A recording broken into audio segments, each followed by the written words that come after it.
سنتوں سے فارغ ہو کر نمازیوں کا خیال کرتے ہوئے قریب تشریف لے آئیں۔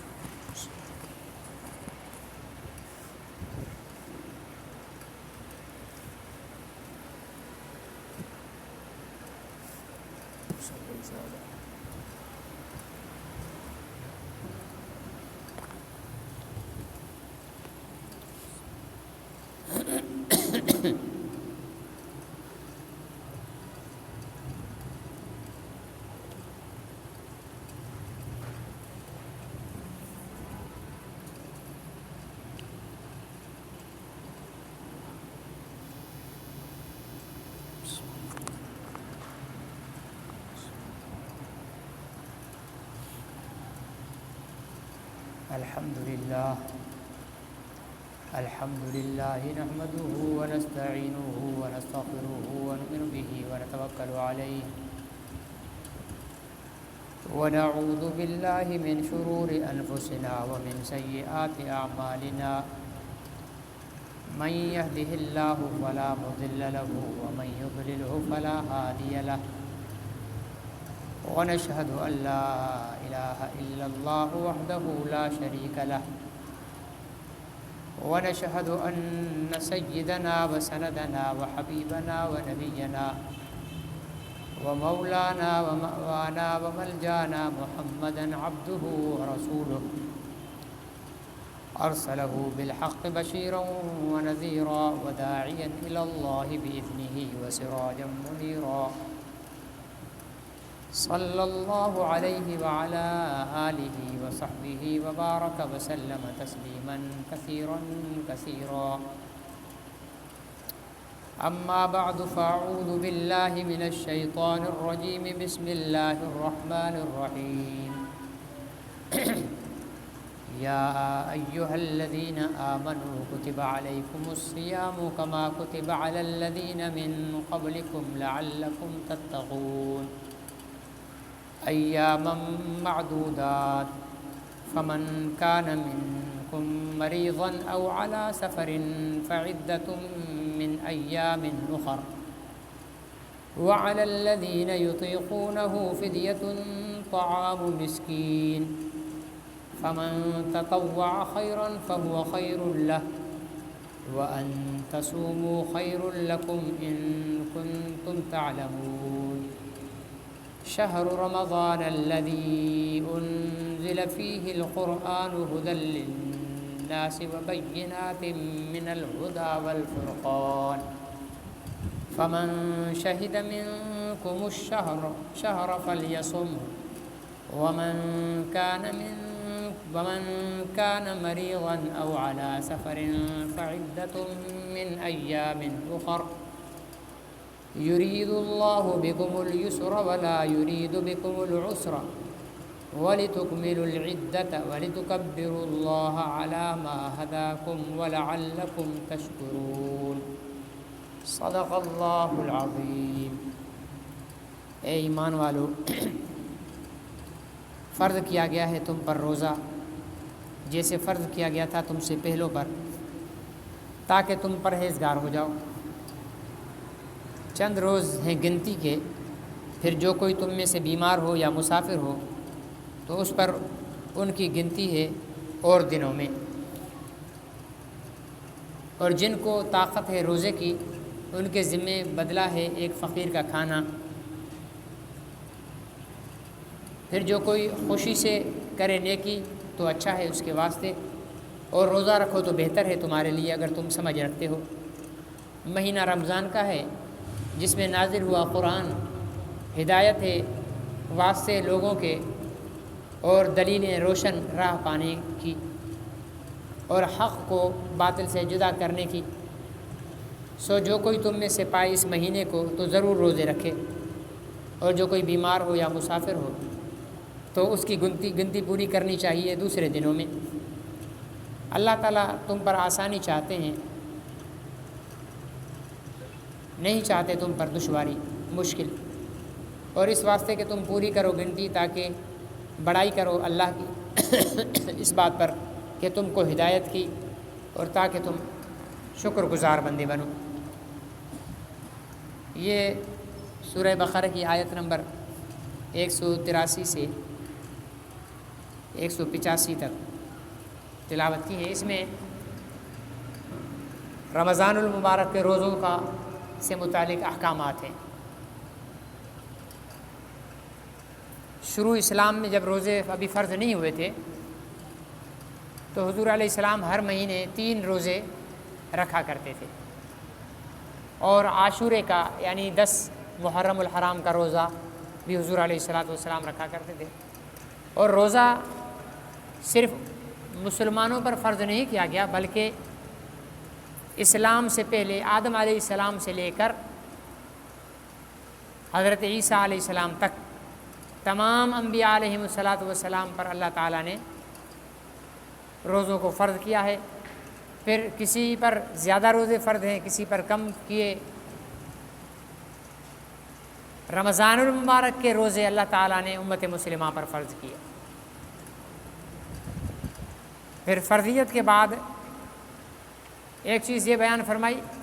کما کتب علی الذین من قبلکم، جیسا کہ تم سے پہلوں پر فرض کیا گیا۔ اس میں حکمت یہ ہے کہ مسلمان یہ نہ سمجھے کہ یہ روزہ صرف ہم پر فرض کیا گیا ہے، یعنی تم سے پہلے جو انسان تھے وہ بھی روزے رکھتے آتے تھے، اس لیے اس کو مشکل نہ سمجھو۔ دوسرا فرمایا روزے کا فائدہ یہ ہے کہ تم متقی بن جاؤ گے، تقوی اختیار کر لو گے، لعلکم تتقون، تقوی اختیار کرو گے۔ تقوی کیسے اختیار کریں گے؟ انسان 2 چیزوں کا مجموعہ ہے، 2 صفات کا مجموعہ ہے انسان، ایک صفت ملکوتی اور ایک صفت حیوانی۔ ملکوتی صفت اور حیوانی صفت۔ ملکوتی صفت یعنی فرشتوں کی صفت اللہ تعالیٰ نے انسان کے اندر رکھی، حیوانی یعنی جانوروں کی صفت اللہ تعالیٰ نے انسان کے اندر رکھی ہے۔ اچھا، پھر ان دونوں صفات کی الگ الگ خوراکیں ہیں۔ دونوں صفات کی ملکوتی صفات کا تعلق روح کے ساتھ ہے، ملکوتی صفات کا تعلق روح کے ساتھ ہے، اور حیوانی صفات کا تعلق جسم کے ساتھ ہے۔ انسان کا جسم مضبوط ہوگا، اس کے اندر حیوانیت غالب آئے گی۔ انسانیت کی روح مضبوط ہوگی، اس کے اندر نیکیاں اور فرشتوں کی صفات اس کے اندر غالب آئیں گی۔ پھر روح کی غذا الگ ہے اور جسم کی غذا الگ ہے۔ ہم روٹی کھائیں گے، اس سے روح کو کوئی تندرستی نہیں ملے گی، لیکن نماز پڑھیں گے تو روح کو تندرستی ملے گی، ٹھیک ہے نا۔ ہم پانی پئیں گے، اس سے روح کی پیاس نہیں بجھے گی، ہمارے جسم کی پیاس بجھے گی۔ لیکن اللہ کا ذکر کریں گے، حضرت محمد صلی اللہ علیہ وسلم پر درود پڑھیں گے تو ہمارے روح کی پیاس بجھے گی۔ اب روح کی غذا اللہ تعالیٰ کا ذکر ہے۔ اب ذکر کے اندر سب چیزیں آ گئیں، بہت دفعہ میں اس کی تفصیلات بیان کر چکا ہوں۔ ذکر کے اندر سب، نماز بھی ذکر، روزہ بھی ذکر، حج بھی ذکر، جہاد بھی ذکر، تبلیغ بھی ذکر، قرآن کی تلاوت بھی ذکر، امر بالمعروف نہی عن المنکر بھی ذکر، ٹھیک ہے نا جی، حسن اخلاق بھی ذکر، ایمانداری سے تجارت بھی ذکر، محنت مزدوری بھی ایمانداری کے ساتھ کرنا ذکر، اسلام کے تمام احکامات پر عمل کرنا، یہ سارا ذکر ہے۔ تو اس سے روح کی غذا حاصل ہوتی ہے اور جسم کی غذا خوراک ہے۔ اب انسان چونکہ ظاہر ہے حیوانی صفت ہے، بھوک تو لگتی ہے انسان کو، بھوک لگتی ہے، 11 مہینے انسان کھاتا رہتا ہے، کوئی پابندی نہیں، دن میں کھائے، رات میں کھائے، 2 دفعہ کھائے، 10 دفعہ کھائے، 4 دفعہ کھائے، کھاتا ہی رہے گا انسان۔ اس سے کیا ہوتا ہے کہ انسان کے اندر جو حیوانی صفت ہے وہ غالب ہونا شروع ہو جاتی ہے۔ تو پھر اس حیوانی صفت کو کمزور کرنے کے لیے اور ملکوتی صفت کو غالب کرنے کے لیے اللہ تعالیٰ نے انسان پر روزے فرض کر دیے، تاکہ بھوک برداشت کرے گا، بھوکا رہے گا تو اس کے جسم کو خوراک نہیں ملے گی، جسم کمزور ہوگا، حیوانی صفات کمزور ہوں گی، تو اس پر ملکوتی صفات کا غلبہ آ جائے گا۔ ملکوتی صفات جب انسان پر غالب ہوتی ہے تو عبادت کرنے کا دل کرتا ہے۔ اس کا اثر آپ رمضان المبارک میں ویسے ہی دیکھ لیتے ہو، ٹھیک ہے نا جی۔ تو عام دنوں میں چند صفیں مسجدوں میں ہوتی ہیں، اور رمضان المبارک میں دوسری مسجدوں کا تو مجھے پتہ نہیں، ہر جگہ ایسے ہی صورتحال ہوگی۔ ظہر میں، عصر میں جامع مسجد آخر تک بھری ہوئی ہوتی تھی رمضان المبارک میں، اب اندر کا حال بھی فل نہیں ہوتا ہے۔ مطلب وہ جو روحانی قوتیں مضبوط ہو رہی تھی، ملکوتی صفات روزوں کی وجہ سے، بھوکھا رہنے کی وجہ سے مضبوط ہو رہی تھی، وہ جیسے جیسے کمزور ہو گئی تو حیوانی صفات غالب آنا شروع ہو گئی۔ جب حیوانی صفات غالب آنا شروع ہو گئی تو انسان جو ہے وہ عبادات سے دور ہوتا گیا۔ تو روزہ تقویٰ پیدا کرتا ہے، مطلب اللہ سے ڈر پیدا کرتا ہے، اللہ کا خوف پیدا کرتا ہے، اللہ کی مرضی کے مطابق زندگی گزارنے کا شوق پیدا کرتا ہے روزہ، اس لیے کہ اس کے اندر صفات ملکوتیہ مضبوط ہوتی چلی جاتی ہیں۔ لعلکم تتقون۔ اچھا، پھر روزے میں کئی تبدیلیاں روزے کے احکامات میں۔ شروع میں حکم دیا کہ بھائی روزہ تم پر فرض ہے، جو چاہے روزہ رکھ لے، جو چاہے فدیہ دے دے، تمہارا دل نہیں کرتا روزہ نہیں رکھو، ایک مسکین کو 2 ٹائم کا کھانا کھلا دو، تمہارے روزے کا فدیہ ہو گیا۔ کیوں؟ اس لیے کہ عرب روزے سے واقف ہی نہیں تھے، انہیں پتہ ہی نہیں تھا کہ روزہ کیا ہوتا ہے۔ اچانک ان کو کہتے تھے بھائی سب روزہ رکھو تو پریشان ہو جاتے، تو روزے کی عادت ڈالنے کے لیے فرمایا روزہ رکھ لو، اور روزہ نہیں رکھو، دل نہیں کر رہا تمہارا روزہ رکھنے کا، یا تم بیمار ہو یا تم سفر پر ہو یا ویسے ہی تمہارا دل نہیں کر رہا روزہ رکھنے کا، تو نہ رکھو، تم فدیہ دے دو، اس کا فدیہ دے دو۔ یہ حکم دے کر پھر آگے فرمایا لیکن اگر تم روزہ رکھو گے تو تمہارے لیے زیادہ بہتر ہے، یہ بھی سبق دے دیا، ٹھیک ہے نا جی۔ یہ سبق دینے کے بعد پھر آگے چل کر فرمایا کہ اب جو تمہیں ایک مدت تک یہی رہنے دیا، روزہ رکھو، نہیں رکھ سکتے ہو فدیہ دے دو، ٹھیک ہے نا۔ پھر فرمایا آگے چل کر جب روزے کی عادت پڑ گئی پھر فرمایا کہ نہیں اب روزہ ہی رکھنا پڑے گا، اب زیادہ نواب صاحب بننے کی ضرورت نہیں ہے، اب دل چاہے نہیں چاہے روزہ رکھنا پڑے گا۔ اور لیکن پھر ایک رعایت یہ بھی رکھی کہ اگر تم سفر پر ہو یا تم اس میں بیمار ہو تو پھر تم روزہ نہ رکھو، اس کے بدلے میں رمضان کے بعد اتنے روزے رکھ لو، وہ گنتی رمضان کے بعد پوری کر لو، پورے 10 روزے رہ گئے بیماری کی وجہ سے، رمضان کے بعد 10 روزے رکھ لو، ٹھیک ہے نا۔ سفر میں تھے 2-3 روزے، آج کل تو یہ تو اس وقت سفر کے بات ہے جب لوگ اونٹوں پر اور گھوڑوں پر، ہم تو یہاں سے محمدی چوک تک اگر اونٹ گھوڑے پر جائیں تو ہمارے تو انجر پنجر ہل جائیں گے، ٹھیک ہے نا جی۔ یہ تو اس وقت کی بات ہے جب اونٹوں پر، گھوڑوں پر، خچروں پر سفر ہوتے تھے، پیدل سفر ہوتے تھے، ٹھیک ہے نا جی۔ 3 منزلیں ہوتی تھیں، 3 منزلیں، وہ 48 میل بنتے ہیں، 48 میل سفر۔ اب یہ نہیں شہزاد پور گئے مسافر بن گئے، نہیں، ٹھیک ہے، حیدرآباد گئے مسافر نہیں، 48 میل یعنی تقریباً 72 کلومیٹر، 72 کلومیٹر کا سفر جو شخص کرتا ہے وہ مسافر ہے، ٹھیک ہے نا جی۔ اور آج کل تو ماشاءاللہ سہولیات اتنی جو ہے وہ سہولت گھر میں انسان کو نہیں ہوتی جتنی کوچیں ایئر کنڈیشن ہیں، ویگنیں ایئر کنڈیشن ہیں، ٹرینیں ایئر کنڈیشن ہیں، جہاز تو سبحان اللہ ہیں، ٹھیک ہے نا جی۔ جو پہلے مہینوں میں سفر ہوتے تھے اب وہ گھنٹوں میں، پہلے حج کرنے حاجی حجاج اکرام جاتے تھے، 6 مہینے جاتے تھے، پھر حج کرتے تھے، پھر واپس 6 مہینے ان کو لگتے تھے، یعنی اس طریقے کے ساتھ مطلب 6 مہینے کا سفر ہوتا تھا ہندوستان سے وہاں تک پہنچنے کے لیے، حرمین تک پہنچنے کے لیے، اور اب 6 گھنٹے بھی نہیں لگتے، 4 گھنٹے، ٹھیک ہے نا، 3.5 4 گھنٹے لگتے ہیں بیٹھے، ایسے جیسے ایک بندہ جو ہے وہ کراچی سے جدہ کے لیے بیٹھے، ایک ٹنڈو آدم سے کراچی کے لیے بیٹھے، وہ جدہ پہلے پہنچ جائے گا، کراچی والا بعد میں پہنچے گا کراچی، اتنی سہولت ہو گئی۔ تو اب ایسے سفر جو ہیں اس میں بھی شریعت نے تو اجازت دی ہے، اگر نہیں رکھے گا گناہ نہیں ہوگا، لیکن اتنی سہولیات کے ہوتے ہوئے روزہ چھوڑ دینا یہ کم ہمتی کی بات ہے، ٹھیک ہے نا، کم ہمتی کی بات ہے۔ روزہ ایسے ان حالات میں نہیں چھوڑنا چاہیے، رکھ لیں تو بہتر ہے، بعد میں بھی تو رکھنا ہی ہے، ٹھیک ہے نا جی، تو رکھ لیں تو بہتر ہے۔ بعض دفعہ ایسی بیماری ہوتی ہے کہ بندہ روزے رکھنے کے قابل ہی نہیں ہے، کہنے کو تو بہانے تو بہت، نہ رکھنے والوں کے لیے ایسے بھی جی میں ہارٹ پیشنٹ ہوں، مولوی صاحب روزہ رکھوں یا نہ رکھوں، ہم تو کہتے تھے بھائی دیندار ڈاکٹر سے پوچھو، اگر وہ اجازت دے دے رکھ لو۔ بعض ایمان والے ایسے ہوتے ہیں کہ ان کو ڈاکٹر منع کرتے ہیں لیکن وہ روزہ رکھتے ہیں،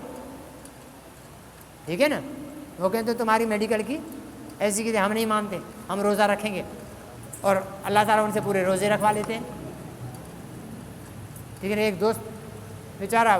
ہارٹ پیشنٹ ہے، مجھے رمضان سے پہلے کہنے لگا مولوی صاحب کبھی کبھی میری اچانک طبیعت خراب ہو جاتی ہے، درد شروع ہو جاتا ہے، تکلیف، تو گولیاں ہیں وہ زبان کے نیچے رکھنے کی ہوتی ہے، تو اگر ایسی کوئی تکلیف ہو جائے اور کوئی راستہ نہ ہو تو پھر میں وہ زبان کے نیچے گولیاں رکھ لوں، روزہ توڑ دوں؟ میں نے کہا ہاں جی بالکل توڑ دو، آپ شریعت نے گنجائش رکھی ہے، توڑ دو، بعد میں قضا کر لو آپ۔ تو ایسے بھی ہیں جو روزے رکھ لیتے ہیں۔ پھر میں نے رمضان کے آخر میں پوچھا 2 خبر، رمضان کہہ رہا اللہ کا کرم پورے رمضان میں کوئی تکلیف نہیں ہوئی، روزے بھی پورے ہو گئے۔ تو جو شخص ارادہ کر لیتا ہے، عزم کر لیتا ہے، نیکی کی نیت کر لیتا ہے، تو پھر وہ نیکی اپنے جو ہے وہ بلبوتے پہ نہیں کرتا، وہ اللہ تعالیٰ کی مدد شامل حال ہوتی ہے اسے، اللہ تعالیٰ اسے توفیق دیتے، اسے ہمت بھی دیتے ہیں، اسے طاقت اور قوت بھی دیتے ہیں، باوجود بیمار ہونے کے، ضعیف ہونے کے، ٹھیک ہے نا جی۔ بیمار حضرت والد صاحب تھے، پچھلے سال ضد کی کہ میں روزے رکھوں گا، ہم نے 1 روزہ ان کے مطالبے پر رکھوا دیا، لیکن حالت یہ ہوئی کہ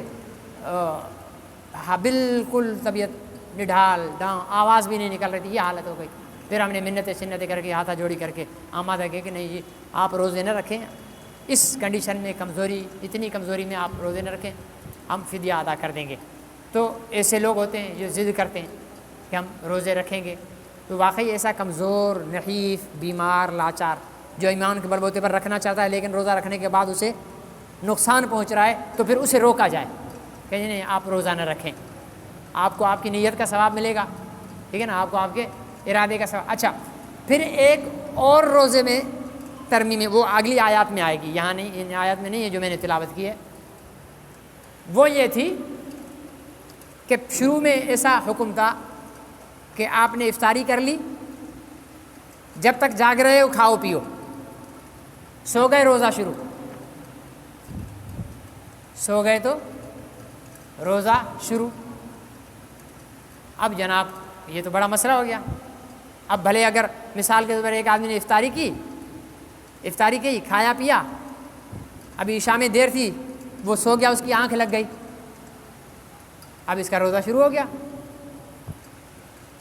اب اگر اس کا کتنا لمبا روزہ ہو جائے گا؟ ایک صحابی رسول تھے، مزدور تھے، وہ مزدوری کر کے آئے، گھر والی سے کہا کھانا لگاؤ، مزدور آدمی تھکا ہوا تھا، اس کو تو جہاں لٹا وہیں پر خراٹے مارنے لگ جائے گا، ہم جیسے تو قالینوں مسلوں پر بیٹھنے والے ملا لوگ، ہم تو کروٹیں بدل بدل کر نیند کر رہے ہوتے نا، لیکن یہ جو محنتی لوگ ہوتے ہیں نا، ان کو کہیں بھی سلا دو، ایسی نیند کریں گے کہ سبحان اللہ رشک آنے لگے گا۔ تو صحابی رسول نے اپنی گھر والی سے کہا کہ میرے لیے کھانا، وہ جب تک کھانا لینے گئی نیند آ گئی، روزہ شروع۔ اگلے دن پھر وہ محنت کام پر چلے گئے، پھر شام کو آئے، یوں 1 دن 2 دن 3 دن گزرے، آخر انسان ہے نا اتنی نڈھال طبیعت ہو گئی کہ بے ہوش ہو گئے، طبیعت بہت زیادہ، حضور علیہ السلام تک بات پہنچی، حضور علیہ السلام بھی پریشان ہوئے، پھر اللہ تعالیٰ نے یہ پابندی ہٹا دی، فرمایا کہ اب رات تمہاری ہے، سو کر اٹھو، پھر کھاؤ پیو، صبح صادق تک کھاتے پیتے رہو۔ تو ایک تبدیلی کیا ہوئی کہ روزہ رکھو یا نہ رکھو، ٹھیک ہے نا، پھر روزہ رکھو، لیکن اگر بیمار ہو تو روزہ چھوڑ سکتے ہو، بعد میں اس کی قضا کرنی پڑے گی۔ ایسا بیمار جس کی بیماری ختم ہی نہیں ہو رہی، ٹھیک ہے نا، ایسا بیمار ہے جس کی بیماری ختم، دیندار ڈاکٹر کہہ رہے ہیں کہ جناب اگر آپ نے روزہ رکھا تو آپ کی جان کو خطرہ ہے، اور وہ بیماری اس کی ساری زندگی ہے، تو اس کا پھر یہ ہوگا کہ وہ ان روزوں کا فدیہ دیتا رہے گا، 2 ٹائم ایک مسکین کو 2 ٹائم کا کھانا کھلایا جائے گا، یا ایک صدقۃ الفطر کی جو مالیت ہے، قیمت اپنا 2 کلو گندم ہے یا اس کی قیمت ہے، یہ ایک روزے کا فدیہ ہوگا۔ پھر آگے اللہ تعالیٰ نے فرمایا کہ یہ ساری چیزیں رمضان کی پھر فضیلت بیان فرمائی، پہلے رمضان کی فضیلت بیان فرمائی کہ رمضان وہ ہے جس میں ہم نے قرآن کو نازل کیا، جو لوگوں کی ہدایت کا ذریعہ بنا، بہترین اس کے اندر دلیلیں موجود ہیں، حق اور باطل میں فرق کرنے والا ہے وہ قرآن پاک۔ پھر فرمایا فمن شہد منکم الشہر فلیصم، اب پہلے تھا رکھو یا نہ رکھو فدیہ دے دو، یہاں فرمایا اب جس کو رمضان ملے وہ روزہ رکھے گا، لیکن جو مریض ہوگا یا سفر پر ہوگا تو وہ روزے بعد میں قضا کر سکتا ہے۔ آگے اللہ نے فرمایا یرید اللہ بکم الیسر، اللہ تم پر آسانی چاہتے ہیں، تم پر جو ہے وہ مصیبت اور پریشانی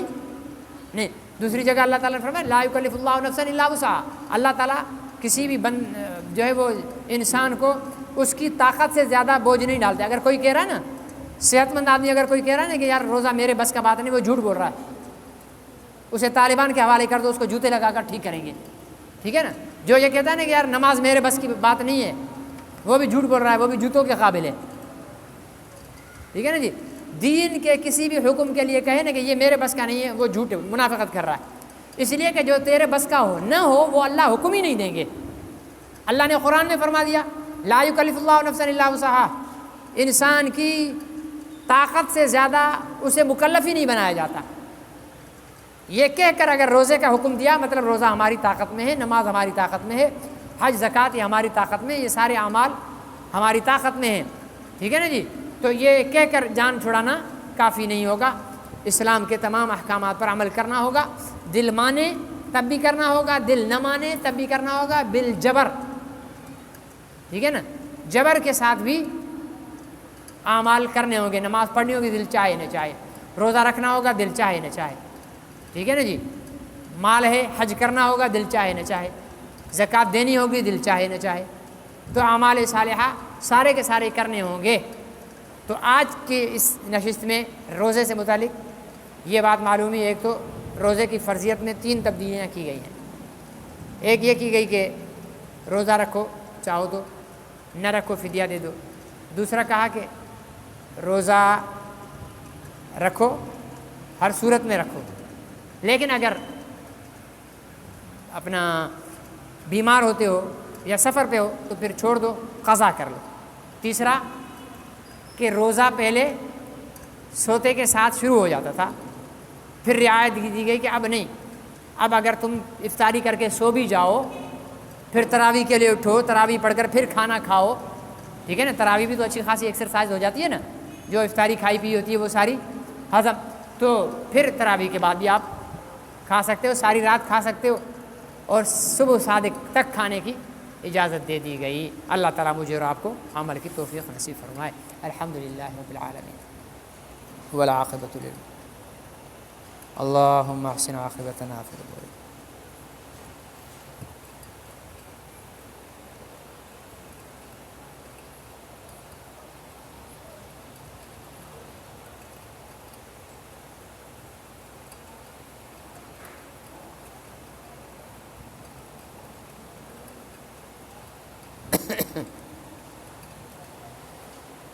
صلی اللہ تعالیٰ